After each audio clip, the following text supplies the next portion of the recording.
All right, I've had a couple of questions about this and it's all over, so I wanted to do a video on it. The 4B movement, and how does it impact you if you're dating or married?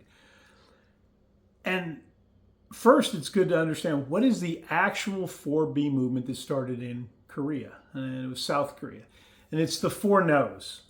No dating for women, they're not going to date men, no getting married, no sex, and no having children.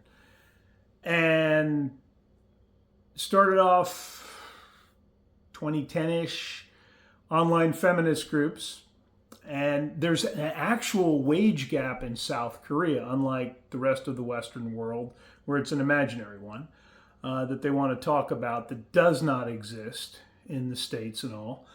But they're paid significantly less, the female workers are. And then there was a highly publicized murder of a young lady by a man because he was ignored by women, okay? And he wasn't charged with a hate crime, but it was pretty obvious he was angry and hateful at women. And, you know, obviously physical assault is never wrong. And Never right. You said never wrong. Oh, yeah, never right. Jeez, wouldn't that be? That'll be the clip somebody takes. But here's the issue. A lot of men don't realize it, especially the ones I work with. Women have to be careful saying no when they're asked out. Can they get a drink? Why? Because there is a percentage of men that respond like assholes and put women at risk. This is why in bathrooms there are signs as a way to signal your bartender if you need help leaving or to call somebody. There's all sorts of these issues because there's a lower tier of men that take the no personally, don't just say okay. And what's funny is there's also the majority of men, I believe, and we had this discussion once at a poker game. Well, what if a woman you ask you to buy a drink or something rejects you? And I'll never forget what my friend said. He laughed and said, "There's 100 other women in the bar. You know, who cares?" Because he has an abundance mindset. He's not being victimized or taking it personal. But this guy, you know, committed an atrocious act, a horrendous act, because he felt ignored by women. And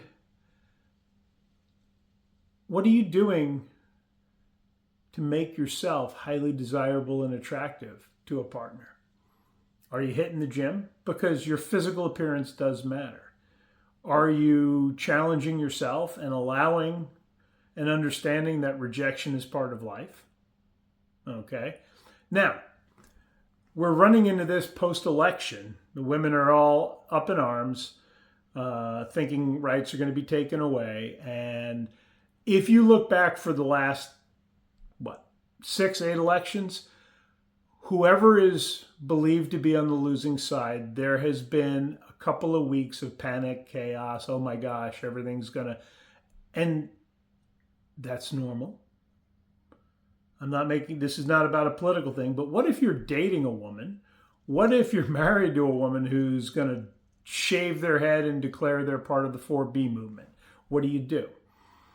Well, if you're dating a woman who does this, especially if she becomes hostile towards you, that's easy. If you don't have kids and you're just dating, end the relationship and move on. Don't take it personal.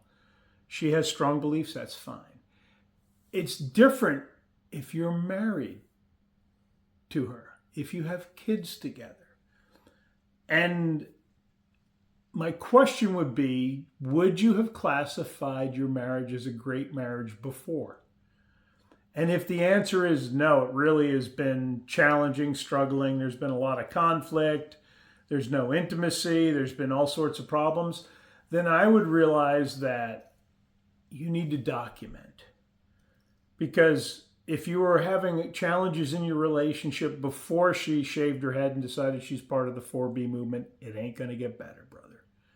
So, if she's going to go on TikTok and share to the world that she's no longer having sex with you and she's got this and I'm going to do that and 4B this, download those videos. Save those somewhere. Download all of this stuff. Document the unstable behavior, the potentially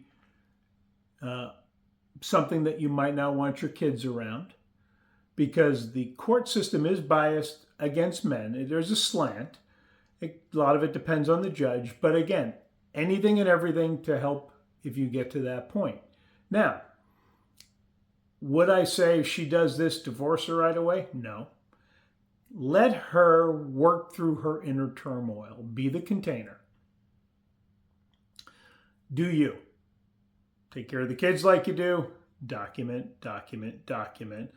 And at the end of the day, give it a little bit of time to see if she returns to a baseline or improve. You need to be working on yourself for yourself in this time, brother.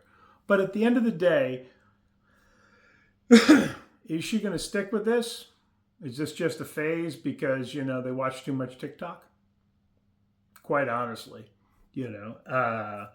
But if you have one, this becomes her identity. Again, that should help you make some decisions on what direction you want with your life. And again, it's more challenging when you have kids. But at the end of the day, it might be more evidence to help you either obtain 50-50 joint shared custody or greater than that. But don't just do nothing. Work on yourself. Make sure your kids are safe and in a stable situation, and document any issues. And if you need to have a talk about this, feel free to reach out. My contact information is down below. And you have a great weekend. And hopefully you will not have to deal with this more than they're verbalizing solidarity and support for women who are feeling threatened and frustrated. Understand their feelings are valid, even if they may not tie back to a reality that anything has changed. Give them time to adjust. Be loving and kind. And just hopefully it will pass sooner rather than later. All right, guys. Have a great weekend.